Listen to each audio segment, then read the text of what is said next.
இன்றைக்கி செவ்வாய்க்கிழமை சாயந்தரங்க கரெக்டாக திங்கக்கிழமை காலையில் இந்த பாசிப்பயிரை ஊற வச்சு 2 தடவை கழுவிட்டு முளைக்கட்ட வச்சாச்சுங்க. எல்லாருமே முளைக்கட்டுறது எப்படின்னு வீடியோ போடுவாங்க. ஆனால் முளைக்கட்டினதுக்கப்புறம் அதை எத்தனை தடவை கழுவணும், எப்போ சமையலுக்கு யூஸ் பண்ணுறதுன்னு நிறைய வீடியோஸ் இருக்காது. அதுக்காக தான் இந்த வீடியோ போட்டேன். இப்போ நல்லா முளைச்சி வந்துருச்சு. இதை என்னென்னா அப்படியே சமையலுக்கு பயன்படுத்தக்கூடாது. ஏன்னா எந்த ஒரு பொருளுமே நல்லா முளைச்சி வரும்போது நிறைய அதில் பாக்டீரியா அண்ட் ஜெர்ம்ஸ் உருவாகும். ஸோ அதுக்கு சுத்தமான தண்ணியை எடுத்து ஃப்ரெஷ்ஷாக ஊற்றிக்கணும். இந்த பாசிப்பயிறு வெந்தயம்லாம் சீக்கிரமாக முளை கட்டிடுங்க. ஆனால் அந்த சுண்டைக்கடலை நடக்கடலையெல்லாம் சீக்கிரம் முளை கட்டாது. ஸோ அதுக்கு தகுந்த மாதிரி நம்ம டைம் கால்குலேட் பண்ணி ஊற வைக்கணும். இந்த பாசிப்பயிறு 1 நாள்லேருந்து 2 நாளுக்குள்ளே நல்லா இவ்வளோ தூரம் நல்லா எவ்வளோ முளைச்சி வந்திருக்கு பாருங்கள். இந்த அளவுக்கு முளைச்சி வந்துடும். இதை எப்படி நம்ம கழுவுறதுன்னா, ஒன்ஸ் இப்படி ஒரு தடவை ரஃப்பாக கழுவுனோம்னா நல்ல பாசிப்பயிரெலாம் கீழே இருக்கும். நல்லா முளைச்சது கீழே இருக்கும். இந்த தோல் அதே மாதிரி முளைக்காமல் இருந்தது, இந்த பாதி அதாவது பயிர்லேருந்து வெளிவந்த அந்த ஸ்டெம்ப்பு இதெல்லாம் மிதக்க ஆரம்பிச்சிடும். அதை நல்லா நம்ம சுத்தமான கையில் மெதுவாக அப்படி எடுத்தோம்னா வந்துடும். பாருங்கள், இந்த பாசிப்பயிரெலாம் 2 நாள் ஆகியும் முளைக்கவே இல்லை. எல்லா பாசிப்பயிரும் முளைக்காது. ஒரு 10ஆவது 15ஆவது அப்படியே நிற்கத்தான் செய்யும். அதெல்லாம் எடுத்துடலாம். அதை வேணும்னா நம்ம மறுபடியும் முளைக்கட்டலாம், இல்லை தேவையில்லைன்னா யூஸ் பண்ணிக்க வேண்டாம்.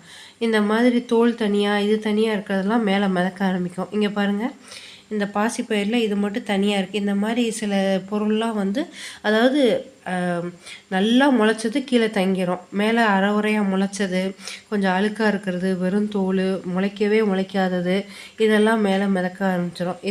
இப்படி கழுவி எடுத்துட்டோன்னா அதில் இருக்கிற பாக்டீரியா போயிருங்க. இது ரஃப் வாஷ் ஒன்று பண்ணிட்டேன். இது 2ஆவது வாஷு.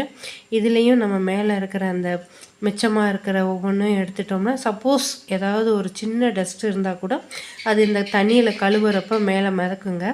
இப்போ என்ன பண்ணோம்னா, மறுபடியும் இந்த தண்ணியை நல்லா வடிச்சிட்டு 1 நாள் முழுக்க முளை கட்டினதுக்கப்புறமும் 1 நாள் ஓவர் நைட் முழுக்க இந்த தண்ணியை நல்லா வடிச்சிடணும். வடிகட்டியில் சுத்தமான வடிகட்டியில் போட்டு வடிச்சிடணும். ஆல்ரெடி நான் ஒரு தடவை கழுவிட்டேன். இது 2ஆவது தடவையும் கழுவி முடிச்சிட்டேன்.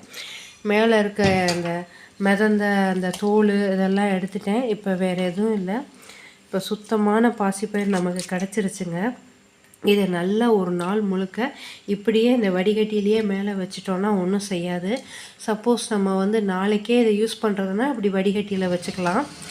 வடிகட்டியில் வச்சு மேலே ஒரு லிட்டு போட்டு எதுவும் பூச்சி படாத அளவுக்கு நல்லா மூடி வச்சுட்டு நாளைக்கு காலையில் சமையலுக்கு யூஸ் பண்ணிக்கலாம். சப்போஸ் நாளைக்கு நம்மளால் யூஸ் பண்ண முடியாது, தொடர்ந்து ஒரு 2-3 நாளைக்கு யூஸ் பண்ணோம்னா இது நல்லா தண்ணி வடிஞ்சதுக்கப்புறம் ஒரு சுத்தமான துணியில் மூடி லைட்டாக மூடி ஃப்ரிட்ஜில் வச்சுட்டோம்னா இதனோட லைஃப் டைம் 5 நாளுங்க. ஃப்ரிட்ஜில் வச்சு யூஸ் பண்ணோம்னா 5 நாள், வெளியவே வச்சு யூஸ் பண்ணோம்னா 1 நாள் இல்லை 1.5 நாளுக்குள்ளே யூஸ் பண்ணிடணும். அதுக்கு மேலே இது தாங்காது, காய ஆரம்பிச்சிடும். நாளைக்கு இந்த பாசிப்பயிறு முளை கட்டினதை வச்சு நான் பெசரட்டு, ஆந்திரா ஸ்பெஷல் பெசரட்டு நம்ம தமிழ்நாடு ஸ்டைலில் எப்படி செய்கிறதுன்னு தான் பார்ப்போம். வேறு ஒன்றும் இல்லைங்க, இட்லி மாவு அரைச்சி வச்சுருக்கேன்.